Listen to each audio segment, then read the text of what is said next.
Hey everybody, Sandman here. So welcome back to another recap of my most viewed Twitter posts for the week. My Twitter page is in the description if you want to follow them as I actually put them up.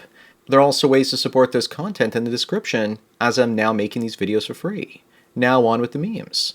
The first one is an oldie but a goodie. It's about a woman that thought she could monkey branch to a better man and didn't realize that her sexual marketplace value had already plummeted. I wonder how she's doing now that she's in her 50s. To Karen, all I have to say is what Terrence Popp would say, which is if you actually want sympathy, then look in the dictionary between the word shit and syphilis. Number 2, broke men are hurting women's marriage prospects. When men suffer and it doesn't affect women, no one seems to care. But when it affects women, it's time to call a ambulance. We typically shame men when they fail and say it's their fault. And we shame men again when those poor guys can't even give women what they want. Moving on, we have a bunch of suffragettes that were part of the temperance movement over 100 years ago. When I see this, I can't but wonder if that's a threat or a reward that they won't kiss a man that's actually drunk some alcohol. But to be honest, many such women would only be attractive enough for a man to get together with if he was drinking.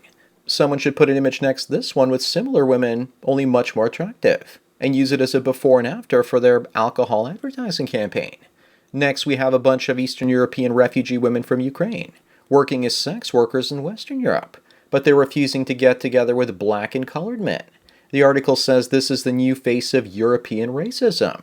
No doubt hoping that such women read this article and feel ashamed for not welcoming African men into their cooches. They say that it's a woman's choice who she sleeps with, but I guess not in this case. Number 5 shows us a bunch of lying starlets that turned on Harvey Weinstein and put him in prison, the first chance they got. And if they weren't lying, then they sure were great actresses judging by these photos, and each deserved the Academy Award for their performance.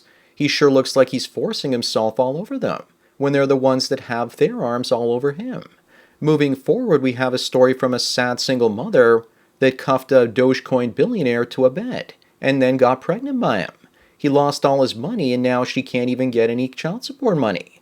So now we're supposed to feel sympathy for her. This is why you don't invest in shitcoins.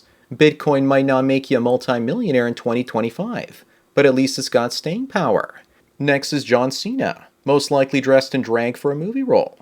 First he apologized to China and now he's disappointing his fans by dressing up like this. We should have known when he acted like a traitor begging forgiveness from the Chinese Communist Party. Now he's probably begging the LGBTQ community forgiveness for things he hasn't even done yet. Number 8, it looks like Japan is following in the footsteps of Canada. And a Yale professor suggests that the only solution for Japan's rapidly aging population is now mass suicide. I hope he doesn't lead by example. This is what happens when women don't have children and they live too long and bankrupt your country's pension fund. He thinks like this now, but let's see what happens when he gets old. At least he has very stylish glasses. Meanwhile, in Canada, unlike with Ukraine, Canadian women don't even have to take payment to be with refugees. Unfortunately, this is fake news as you can clearly see. Sometimes you just can't take things at face value, but at least her door is still open. Up next, the shaming of Leonardo DiCaprio continues, I see. Now he's being called bloated. Yet we're seeing images of obese women everywhere that are 4 times larger, and they're called empowered. Imagine the backlash if they were called bloated too. I just love how much he's pissing women off, especially Ulrika Jonsson. She's super attractive and I just love her beautiful necklaces and hoop earrings. It's almost like she's trying to distract us from something. Number 11 shows you exactly what I mean when I say that if a woman is overweight, she's healthy. But if a man is just a wee bit overweight, he's bloated. In fact, she is healthy. Healthy for the profits of the food industry and the diabetes feed industrial complex. Not to mention the colon cancer centers. My friends invest in cat food and cancer centers, as well as Jabba the Slug posters. The sad thing is you know that someone would still smash this. Moving on, at least the airline industry hasn't gone completely woke, even though they're looking for black female pilots to fly their planes. They have their diversity quotas, but I guess it's more important to make sure your passengers don't fall from the sky. 93% of pilots are male, and it'll probably stay that way. Next, I show you the sad state of men these days. Men that have to apologize to their girlfriends after they catch them cheating with another man. Because if you only treated her right and paid her enough attention, then she never would have cheated on him in the first place. Believe it or not, I've heard this excuse from women the entire time I've been in the manosphere. Number 14 is a queen that is slaying it saying that even if the DNA confirms the baby with her isn't yours, you still need to take responsibility, because women deserve better. She's trying to normalize cucking, and the sad thing is, there are tons of men out there that would agree with her. Number 15 is my most viewed tweet so far. I edited it down to be on the safe side on YouTube, but you guys get the message. When you're all romantic waiting for her to give you a call, someone else is giving it to her, and that's not you. Meanwhile, the woman that's probably not your crush wants you to give her a job, but can't get one from all the tattoos she has. The only thing she looks like she hasn't tatted up yet are her eyeballs, and people doing that usually go blind. It's good to see that she's thinking of her kids and not taking things a little too far. Next, in Ireland, it looks like cultural enrichment has gone too far. Girls are urged to stay indoors after 6 p.m. until further notice, because new arrivals are not accustomed to Irish cultural norms.